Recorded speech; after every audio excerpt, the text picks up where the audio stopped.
அல்ஹம்துலில்லாஹ். அடுத்தபடியாக இனம் மொழி வேறுபாடுகளை ஒழித்ததில் என்ற தலைப்பின் கீழ் மேலூர் நாஷிர் உலூம் அரபிக் கல்லூரியின் துணை முதல்வர் மௌலவி அல் ஹாஃபில் முகமது இஸ்ஹாக் பாக்கவி அவர்கள் உரையாற்றுவார்கள்.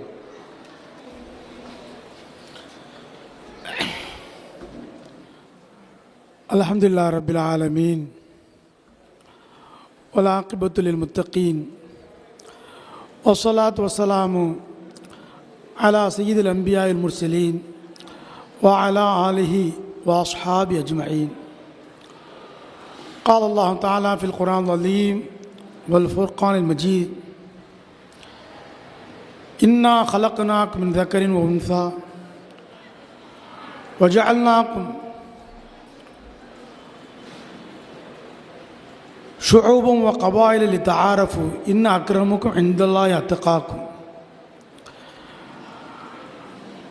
அளவற்ற அருளாளனும் நிகரற்ற அன்புடையனுமாகிய எல்லாம் வல்ல அல்லாஹ்வின் பெயரால் துவங்குகிறேன்.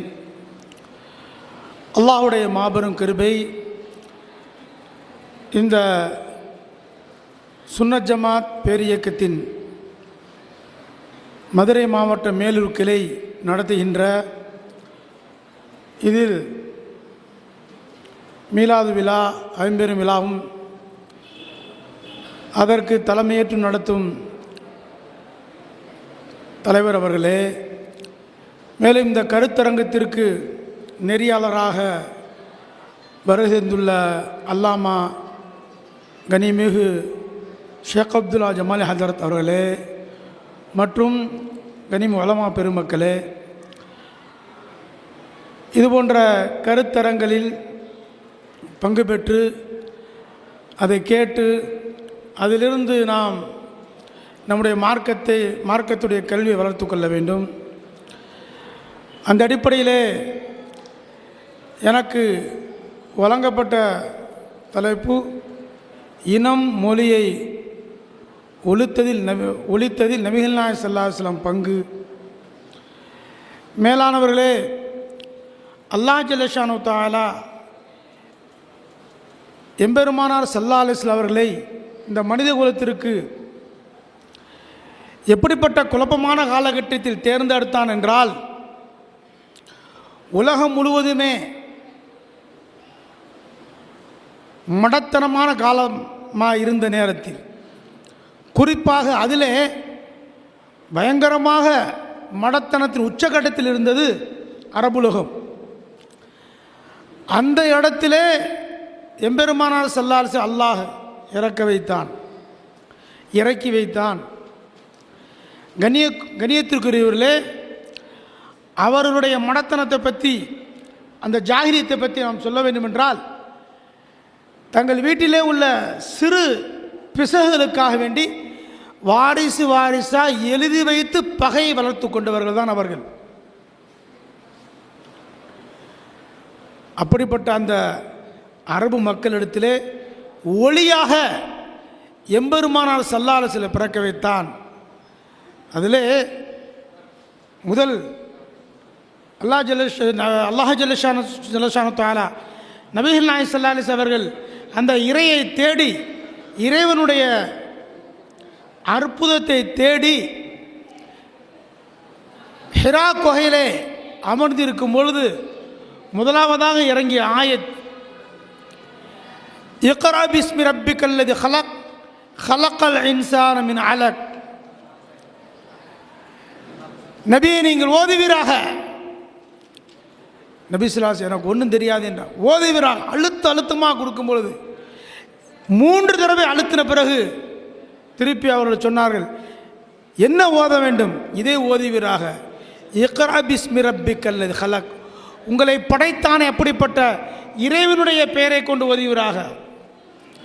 ஹலக்கல் இன்சான மின் அலக், மனித இனத்தை இரத்தக்கட்டியிலிருந்து படைத்தானே அப்படிப்பட்ட இறைவனுடைய பெயரை கொண்டு ஓதுவீராக. அல் இன்சான், பொதுவாக அல்லாஹ் மனிதனை ஒரே இனம்தான் என்று சொல்கிறான். முதலாவது இறங்கிய அந்த வசனத்திலேயே நான் மனிதனை ஒரே இனமாக என்பதாகத்தான் அந்த இடத்துல வைக்கிறார். இக்ரா வரப்புக்கள் அக்கரம் உள்ளது அல்லமபில் கலம். மேலும் ஓதுவீராக, உங்களுக்கு சங்கை மிக்க இறைவனுடைய பெயரை கொண்டு. எப்படிப்பட்ட இறைவன்? எழுதுகோலை கொண்டு கல்வியை கற்றுக் கொடுத்தானே. அப்போனா அந்த கல்வி, அந்த மொழியும் ஒரே மொழி தான். நாம் எல்லாம் பிரித்து பேசலாம், ஆனால் எந்த மொழியில் யார் எங்கிருந்து பேசினாலும் அல்லாஹ் அதை விளங்கிக் கொள்வார். எனவே மொழியாலோ இனத்தாலோ நாம் வேறுபாடு இல்லை என்பதை முதல் வசனத்திலே அல்லாஹ் ஜல்லஷானு தஆலா பதிய வைத்தார். ஆனால் இன்று இந்த உலகம் எப்படி போய்கொண்டு இருக்கிறது? தன்னுடைய கூட ஒரு ஊரில் இருக்கிறோம், நம்ம ஊரில் இருக்கிறவங்க எல்லாம் குறைஞ்சது ஃபுல்லாக தமிழ் பேசுகிற முஸ்லீம்களாக இருந்தால் உருது பேசுகிற ரெண்டு பேர் இருந்தால் போதும், அவங்க உருதுக்காரங்க, நம்ம தமிழ்காரங்க. அப்படி தனக்கு மத்தியில் ஒரு மொழியை அதை பெருமையாக எண்ணிக்கொள்கிறார்கள். அதே போன்று இன்று ஒரு பெரிய ஒரு இஷ்யூ ஓடிக்கிட்டு இருக்குது. மொழியை ஒரு வடக்கன் தமிழன் என்பதாகவும். இதையெல்லாம் என்ன செய்யணும் அப்படின்னா, இது இஸ்லாம் கற்பிக்கப்படாத ஒன்று. அதே போன்ற இனம் நிற இனம் என்பதாக இருந்தது, இப்போது மொழி இனம் ஆயிருச்சு. நான் தமிழர்களாம் இதெல்லாம் இதெல்லாம் பிரச்சனைக்கு காரணம், குழப்பத்திற்கு காரணம். தமிழர், அவர் நிறம் வேறு, இவனுடைய நிற வேறு, என்னுடைய நிறத்தை பாரு, நான் இப்படி இருக்கேன், நான் திராவிடன், தமிழன், இந்த மாதிரி மிக பெரும் ஒரு பிரச்சனைகள் எடுக்கக்கூடிய நிலைதான் அது. ஆனால் அல்லாஹ் ஜல்லஷானு அது நமக்கு மத்தியில் இருக்க வேண்டியது. எதற்காக வேண்டியதுனா, ஒரு அடையாளத்தை அறிந்து கொள்வதற்காக. இனமும் சரி மொழியும் சரி, அது மனிதனுக்கு கூட வந்துருச்சு. என்ன பண்ண, ஒரு அடையாளத்தை தெரிந்து கொள்வதற்காக. ஏனெனில் ஒரு இனமும் சரி, அவன் பிறந்த உடனே அதை வளர்ந்துட்டு வரக்கூடிய சொந்த பந்தம், அதை வச்சு விளங்கி கொள்வதற்காண்டி இன்ன வகைரா அப்படின்னு சொல்லுவாங்க, இன்ன ஊர் அப்படின்னு சொல்கிற விளங்கி கொள்வதற்காக வேண்டித்தான். அதே போன்று தான் மொழியும், அது அடிப்படை விஷயம். தான் மொழியை கற்றுக்கொள்வது தாயிடம் இருந்தோ அல்லது ஆசிரியரிடம் இருந்தோ ஒரு மொழியை கற்றுக்கொள்வது நாம் அதனுடைய அடிப்படை உரிமை அது. அதே போன்று இனமும் நம்முடைய அடிப்படை உரிமை தான். ஆனால் அதனால் பெருமையோ பிரச்சனையோ இஸ்லாத்தில் இல்லை என்பதை நாம் விளங்கிக் கொள்ள வேண்டும். அதனால் உயர்வோ தாழ்வோ இல்லை என்பதை விளங்கிக் கொள்ளும். அதைத்தான் ஸல்லல்லாஹு அலைஹி வஸல்லம் நமக்கு மத்தியில் போதித்தார்கள். மீண்டும் மீண்டும் விளங்கிக் கொள்ள வேண்டிய விஷயம் என்னவென்றால், மொழியும் இனமும் நம்முடைய பிறப்பின் அடையாளமாக இருக்கலாம், ஆனால் வெறுப்பின் அடையாளமாக இருந்து விடவே கூடாது. நம்முடைய மொழியை பார்த்து அவருடைய மொழி தாழ்ந்த மொழி, நம்முடைய மொழி உயர்ந்த மொழி. நபி ஸல்லல்லாஹு அலைஹி வஸல்லம் தெளிவாக சொல்லிட்டாங்க, அரபியை விட அந்நிய மொழி உயர்ந்ததல்ல, அந்நிய மொழிகளை விட அரபி மொழி உயர்ந்ததல்ல. அதே போன்று கருப்பரை விட சிவப்பர் உயர்ந்தவர் அல்ல, சிவப்பர் கருப்பு உயர்ந்தவல்ல. ஒரே உயர்ந்ததெல்லாம் எது உயர்ந்தது? உங்களுடைய உள்ளத்தில் இறையச்சம்தான் உயர்ந்தவர் என்பதை எம்பெருமானார் ஸல்லல்லாஹு அலைஹி வஸல்லம் உறுதிபட சொன்னார்கள். அதை தன்னுடைய வாழ்நாளில் வெளிப்படுத்தினார்கள். நபிகள் நாயகம் ஸல்லல்லாஹு அலைஹி வஸல்லம் அவர்களுக்கு அல்லாஹ் ஜல்லஷானு தஆலா நபி ஸல்லல்லாஹு அலைஹி வஸல்லம் பிறக்கும் பொழுதே அந்த இனங்களுக்கு மத்தியில் ஒற்றுமை ஏற்படுத்தக்கூடிய வாய்ப்பை கொடுத்திருந்தான், அந்த உள்ளத்தை கொடுத்திருந்தான். நபி ஸல்லல்லாஹு அலைஹி வஸல்லம் 25 வயது அந்த ஒரு நேரம் மக்காவுடைய காபத்துல்லாவை புதுப்பிக்க வேண்டிய ஒரு காலகட்டம். காபத்துல்லா ஆரம்ப காலகட்டத்தில் ஒவ்வொரு காலங்களும் அது புதுப்பிக்கப்பட்டு கொண்டே இருந்தது. நம்ம திருப்பரங்குன்ற சிக்கந்தர் மலை 1805 புதுப்பிக்கப்பட்டது. அது 900 ஆண்டுகளாக இருந்து கொண்டிருந்தது. ஆனால் அந்த கல்வெட்டில் 1805 220 வருடங்களுக்கு முன்னால் புதுப்பிக்கப்பட்டது. உடனே அவன் என்ன செய்கிறான், அந்த ஃபோட்டோவை மட்டும் எடுத்து போட்டு பாருங்கள், 1805 இந்த தர்கா உருவாயிருக்கு, அதுக்கு முன்னாடி கோயிலாக இருந்தது என்பதாக பரப்புகிறேன். ஆனால் அது 900 ஆண்டுகளாக இருந்தது. ஒவ்வொரு காலகட்டமும் அந்தந்த வசதிக்கு தகுந்தவாறு புதுப்பித்து கொண்டிருந்தார்கள். அதே போன்று ஸல்லல்லாஹு அலைஹி வஸல்லம் அவங்களுக்கு 25 வரும்பொழுது காபத்துல்லா புதுப்பிக்கப்பட்டது. புதுப்பிக்கப்படும் பொழுது அதில் ஒரு ஹஜ்ருல் அஸ்வத் கல் இருந்தது. அந்த ஹஜ்ருல் அஸ்வத் கல் வந்து இப்ராஹிம் அலைஹிஸ்ஸலாம் காலத்துக்கு முன்னால் இருந்து சொர்க்கத்தில் இறக்கப்பட்டது. அந்த காபத்துல்லாவில் இருந்து அதை எடுத்து வச்சுட்டு அதை காபத்துல்லா புதுப்பிக்கிறாங்க. புதுப்பிக்கும் பொழுது காபத்துல்லா கட்டப்பட்டு விட்டது. அந்த கல்லை எடுத்து வைக்கணும். அந்த கல்லை எடுத்து வை. அரபுகள் எவ்வளவு இனங்களாக இருந்தாலும் பல கோத்திரங்களாக இருந்தாங்க. ஒருத்தனுக்கு மத்தியில் அந்த நான் தான் உயர்ந்தவன், நீ தான் உயர்ந்தவன், அந்த கோத்திரம் உயர்ந்தது, இந்த கோத்திரம் உயர்ந்தது அப்படின்னு இருக்கும் பொழுது இந்த ஹஜ்ருல் அஸ்வத் கல்லை காபத்துல்லாவில் யார் கையால் வைக்கிறது அப்படிங்கிற பிரச்சனை வந்துடுச்சு. அப்படி பிரச்சனை வரும் பொழுது எந்த அளவுக்கு என்றால் அந்த பிரச்சனையோட உச்சகட்டத்தை சொல்லுகிறேன். நம்ம இனங்களுக்கு மத்தியில் சண்டை போட்டு போர் போட்டு கொள்ளலாம்.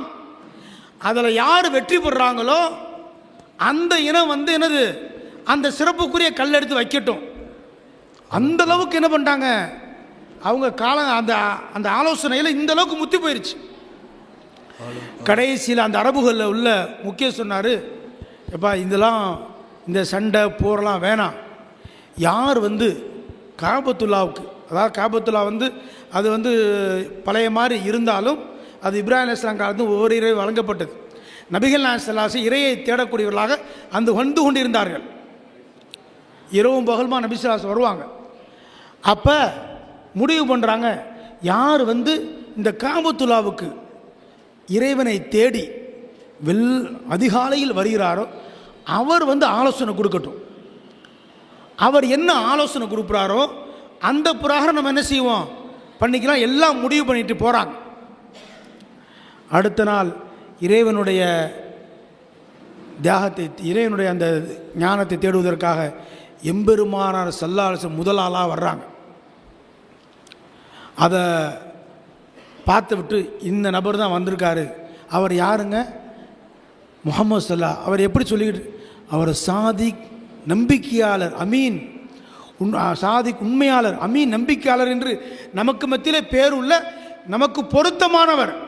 இவருடைய ஆலோசனை கேட்டுக்கொள்ளலாம் என்பதாக அந்த மக்கத்து குறைஷிகள் எல்லாரும் சேர்ந்து நீங்கள் சொல்லுங்கள் இந்த கல்லை யார் எடுத்து வைக்கலாம்னு. அப்போ எம்பெருமானார் ஸல்லல்லாஹு எல்லா இனத்தாரையும் வர சொல்கிறாங்க.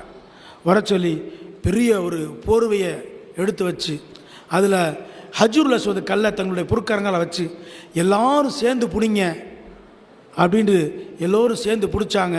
பிடிச்ச பிறகு அந்த கல்லை தங்களுடைய பொற்கரங்களால் அந்த இடத்துல ஸல்லல்லாஹு வச்சாங்க. எப்போ தங்களுடைய 25 வயது நேரத்திலேயே அந்த இன ஒற்றுமையை எம்பெருமானார் ஸல்லல்லாஹு ஏற்படுத்தினாங்க. கண்ணியத்துக்குரியவர்களே, இப்படித்தான் ஸல்லல்லாஹு அலைஹி வஸல்லம் பண்பாடு இந்த இனங்களுக்கு மத்தியில் வேறுபாடு வெறும் அடையாளத்துக்காக வேண்டிதான் வைத்தாரே தவிர அதற்கு மத்திய ஏற்றத்தாழ்வுகளை போதிக்கவில்லை. ஒரு கட்டம் ஒரு நேரம் எந்த அளவுக்கு அப்படின்னா காபத்துல்லா ஃபத்தஹே மக்கா நடந்துச்சு. நபி ஸல்லல்லாஹு அலைஹி வஸல்லம் என்ன செஞ்சிட்டாங்க, மதீனாவுக்கு போயிட்டு மீண்டும் வந்து காபத்துல்லாவை வெற்றி கொடுக்க வர்றாங்க. ஃபத்தஹே மக்கா வெற்றி கிடச்சிருச்சு. வெற்றி கிடச்ச உடனே காபத்துல்லாவில் ஏறி பாங்கு சொல்லணும். பாங்கு சொல்கிறதுக்காக வேண்டி யார் பாங்கு சொல்லுவாங்க? மதீனாவில் யார் பாங்கு சொன்னது? பிலால் ரலியல்லாஹு. பிலால் யார்? கருப்பினத்தவர். பிலாலை மேலே ஏறி எவ்வளோ பெரிய இடம், எவ்வளோ பெரிய கோத்திரத்தார்கள், எவ்வளோ பெரிய இனத்தவர்கள், உயர்ந்த குலம் குறைஷிகள், ஹாஷிமிகள், பெரும்பெரும் கோத்திரத்தால் யார் யார் இருக்கா? அபூ சுஃபியான் இருக்கார், பயங்கரமான ஆள் இருக்காங்க. காபத்துல்லா கைப்பற்றிட்டாங்க. கைப்பற்றின பின்னாடி பிலால் வந்து மேலே ஏறி பாங்கு சொல்லணும். சொல்கிறாங்க ஸல்லல்லாஹு அலைஹி வஸல்லம். மேலே எப்படி ஏறுறது? எல்லாரும் தங்களுடைய முதுகலை குனியுங்கள்ன்றாங்க. சஹாபாக்கள்ல குறைஷி இனத்தார் இருக்காங்க, ஹாஷிம் இனத்தார், எல்லாரும் தங்களுடைய முதுகுல குனிகிறாங்க. அந்த முதுகு மேலே ஏறி காபத்துல்லா மேலே ஏறி பிலால் ரலியல்லாஹு பாங்கு சொல்கிறாங்க. யார்? கருப்பினம். கருப்பினம் என்றால் எவ்வளவு! பிலால் ரலியல்லாஹு அன்ஹு அடிக்கப்பட்டவர்கள் அவர்களுக்கு மத்தியிலே கருப்பினத்தை மிக கேவலமாக நினைத்தார்கள். அப்படிப்பட்ட நபரை காபத்துல்லாவில் மேலே ஏறி பாங்கு சொல்லக்கூடிய தகுதியை எம்பெருமான சிலர் யார் கொடுத்தார் என்றால், முதுகில் ஏறி பெரும்பெரும் உயர்ந்த குலத்தைச் சேர்ந்தவருடைய முதுகில் தங்களுடைய காலை பதிச்சு அதுக்கு மேலே ஏறி பிலாலில் பாங்கு சொன்னாங்க. இதை பார்த்துட்டு அபூ சுஃபியான் என்ன சொன்னார் தெரியுமா? நல்ல வேலைக்கு என்னுடைய தந்தை இந்த செயலை பார்க்காம மௌத்தா போயிட்டாரு அப்பாடின்னு அவர் சொன்னார். அதை பார்த்துட்டு எம்பெருமான ஸல்லல்லாஹு அலைஹி வஸல்லம் அபூ சுஃபியான் பார்த்துட்டு சொன்னாங்க, இன்னும் இனம் ஒழிப்பு தொடர்ந்து நடைபெறும், நீங்களும் இந்த நேரில் வருவீர்கள் என்பதாக சொன்னாங்க. கண்ணியத்திற்குரியவர்களே, அப்படிப்பட்ட கடுமையான அந்த மக்களுக்கு மத்தியிலே ஸல்லல்லாஹு அலைஹி வஸல்லம் அவர்கள் இனத்தை ஒழித்து மொழியை ஒழித்து அந்த பகை ஏற்படுத்தி சொன்னாங்க. அப்போ தான் அந்த சமயத்தில் இந்த ஆயத்தை இறங்குச்சு. எந்த ஆயத்து? இன்னா ஹலக்னாக்கும் மின் தக்கரின் உன்சா. அபூ சுஃபியான் அப்படி சொல்லும் பொழுது நபி ஸல்லல்லாஹு அலைஹி வஸல்லம் அதுக்கு பதில் சொல்லும் பொழுது இந்த ஆயத்தை இறங்குச்சு. இன்னா ஹலக்னாக்கும் மின் தக்கரின் உன்சா, நிச்சயமாக நாங்கள் ஒரு ஆண் ஒரு பெண்ணிலிருந்து உங்களை படைத்தோம். வஜஅல்னாகு ஷுஊபன் கபாயில, உங்களுக்கு மத்தியில் கோத்திரங்களையும் குலங்களையும் நாம் ஆக்கினோம். எதற்காக? லிதஆரஃபு, ஒருவருக்கொருவர் அறிந்து கொள்வதற்காகத்தான், வேற எதற்கும் இல்லை. நீங்கள் ஒருவருக்கு என்ன செய்யணும்? இவர் இந்த கோத்திரத்தார், இன்னாளுடைய மகன், இன்னாளுடைய அறிந்து கொள்வதற்கானே தவிர வேறு எதற்காகவும் என்ன செய்யலை. நாங்கள் கோத்திரங்கள் குலங்களை ஏற்படுத்தவில்லை. அப்போனா உங்களுக்கு மத்தியில் உயர்ந்தவர் யார்? இன்ன அக்கிரமக்கும் இந்தல்லாஹ் அத்துக்காக்கும். இன்ன அக்கிரமக்கும், நிச்சயமாக உங்களுடைய சங்கையானவர் உயர்ந்தவர் உங்களை இரையச்சம் உள்ளவர் தான் சொன்னார் ஸல்லல்லாஹு அலைஹி வஸல்லம். ஏன்னா ஆனால் இன்றைக்கி நம்ம இந்த இனம் தான் உயர்ந்தது, அந்த இனம் தான் உயர்ந்தது, இந்த மொழி பேசுகிறோம் உயர்ந்தவர், அந்த மொழிப்பு என்பது இஸ்லாத்தில் இல்லவே இல்லை. நபி ஸல்லல்லாஹு இதை ஒழிக்கத்தான் வந்தார்கள். அல்லாஹ் அந்த அடிப்பு இந்த குர்ஆனத்தை இறக்கினான். அல்லாஹ் ஜல்ல ஷானுத்தா நமக்கு மத்தியில் இன வேறுபாடுகள் கலைந்து நாம் ஒற்றுமையாக வாழ நம்மை தௌஃபீக் செய்வானாக. வாஹிர் தஅவானா வல்ஹம்துலில்லாஹி ரப்பில் ஆலமீன்.